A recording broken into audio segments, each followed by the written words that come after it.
अब भारत की बात करें तो हमने हाल ही में यूरोपियन यूनियन और यूनाइटेड स्टेट्स दोनों के साथ महत्वपूर्ण व्यापारिक समझौते होते हुए देखे हैं। आपकी नज़र में ये व्यापारिक समझौते कितने महत्वपूर्ण हैं? क्या ये भारत के निर्यात को और मजबूत बना सकते हैं और उसकी ग्रोथ की दर को आगे बढ़ा सकते हैं? सोनल, मुझे लगता है कि यह ज़रूरी है कि हम एक कदम पीछे हटें और समझें कि आज हम किस तरह की दुनिया में रह रहे हैं। कई सालों तक मैं कहूँगा कि 1990 के दशक तक जाए तो सबसे पहले general agreement on trade and tariffs था और उसके बाद डब्ल्यूटीओ आया। अब गैट और डब्ल्यूटीओ ने नियमों का एक सेट तैयार किया जिनके अनुसार बड़े-बड़े देश अपने व्यापार और शुल्क नीतियों को संचालित करते थे। इसके चलते हर कोई पूरी कोशिश करता रहा कि उनकी व्यापार नीति इन नियमों के अनुरूप बनी रहे, यानी पहले गैट के नियमों के अनुसार और बाद में डब्ल्यूटीओ के नियमों के अनुसार।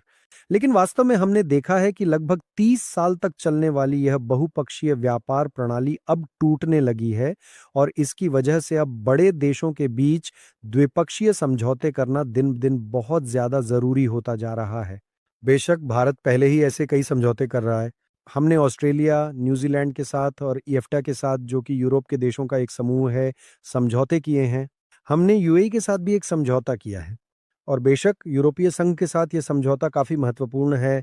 ये इसीलिए महत्वपूर्ण है क्योंकि ईयू वास्तव में भारत का सबसे बड़ा व्यापारिक साथी है और इसी वजह से ये समझौता और भी ज़्यादा ज़रूरी बन जाता है। अगर आप दाईं तरफ देखें तो यूरोप में भारत से होने वाले आयात का हिस्सा बहुत ही कम है, जबकि चीन से होने वाले आयात का हिस्सा बहुत अधिक है।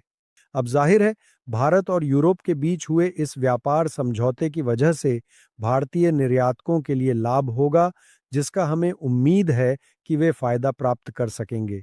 और मेरा मानना है कि कुछ सेक्टर्स में भारतीय निर्यातक इस अवसर का लाभ उठा पाएंगे और वे अपनी ग्रोथ बढ़ा सकेंगे।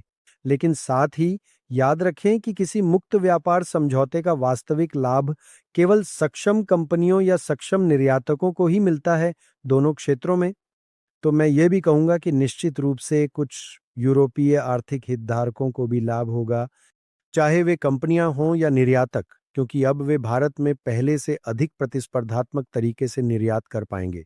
लेकिन मेरा मानना है कि यह भारत के हित में है कि हम ऐसे द्विपक्षीय समझौते करें जहां हम एक विशेष या प्राथमिक व्यवस्था बना सकें, और यही इस समझौते में संभव है। और क्योंकि यह भारत का सबसे बड़ा व्यापारिक साझेदार है, मुझे लगता है कि ये एक बहुत ही महत्वपूर्ण उपलब्धि है। ये भी दर्शाता है कि भारत की सोच में कितना बदलाव हुआ है और इसे लागू कराने के लिए सरकार को पूरी सराहना मिलनी चाहिए। लगभग 20 वर्षों से इसकी योजना और चर्चा चल रही थी, लेकिन पूरी सराहना जाती है कि हम इसे लागू करने में सफल रहे। हम अगली स्लाइड भी देख सकते हैं। मुझे लगता है कि इसमें भारत अमेरिका व्यापार समझौते के बारे में है। जहां तक इस भारत अमेरिका व्यापार समझौते का सवाल है, मैं यहाँ 2 बातें कहना चाहूँगा। पहली बात, याद रखिए, जब रेसिप्रोकल टैरिफ की घोषणा की थी और जब बाद में हमारे रूस से कच्चा तेल खरीदने पर अतिरिक्त शुल्क लगाया गया, तो हमने कहा था कि भारत का अमेरिका को वास्तविक निर्यात काफ़ी सीमित है, कम से कम उन वस्तुओं के मामले में जिन पर शुल्क लागू होते हैं। तो अर्थव्यवस्था पर इसका नकारात्मक प्रभाव बहुत ज़्यादा नहीं होगा। अब जब हम उस स्थिति से आगे बढ़ गए हैं जहां अमेरिका के साथ असहमति थी, हम उसे सुलझाने में सफल रहे हैं। हम अमेरिका के साथ किसी न किसी तरह के समझौते पर पहुंच गए हैं। अब जो शुल्क संबंधी नुकसान था, वह अब उतना महत्वपूर्ण नहीं रह गया है जितना पहले हुआ करता था। लेकिन जैसा कि आप बाईं ओर देख सकते हैं, हमारी स्थिति बीच में कहीं है और सभी प्रतिस्पर्धी अर्थव्यवस्थाएं, या कम से कम उनमें से कुछ 1% या 2% दाएं या बाएं हैं। तो मैं कहूँगा कि साथियों के मुकाबले कोई विशेष नुकसान नहीं है, लेकिन ऐसा भी नहीं है कि हमने कोई खास लाभकारी व्यापारिक सौदा हासिल कर लिया हो। लेकिन महत्वपूर्ण बात यह है कि अमेरिकी अर्थव्यवस्था का आकार असाधारण रूप से बड़ा है। साथ ही नीति के मामलों में अमेरिका वैश्विक स्तर पर प्रमुख शक्ति है, जिनमें रक्षा और विदेश नीति भी शामिल हैं, और डिजिटल क्षेत्र में भी उसकी बड़ी ताकत है। ऐसे में भारत के लिए यह बहुत जरूरी था कि वह इस असहमति को एक तरफ रख सके। मेरे विचार से केवल इस मतभेद को पीछे छोड़ पाना ही भारत के लिए वास्तव में एक सकारात्मक कदम माना जाएगा। इससे वास्तव में अर्थव्यवस्था को कितनी अतिरिक्त वृद्धि या कितना अतिरिक्त लाभ मिलेगा, यह हमें आगे चलकर देखना होगा। असल में यह समझौता शुल्कों को फिर से लगभग उसी स्तर पर ले आता है जहां वे अप्रैल 2025 में थे, जब पारस्परिक शुल्कों की घोषणा की गई थी।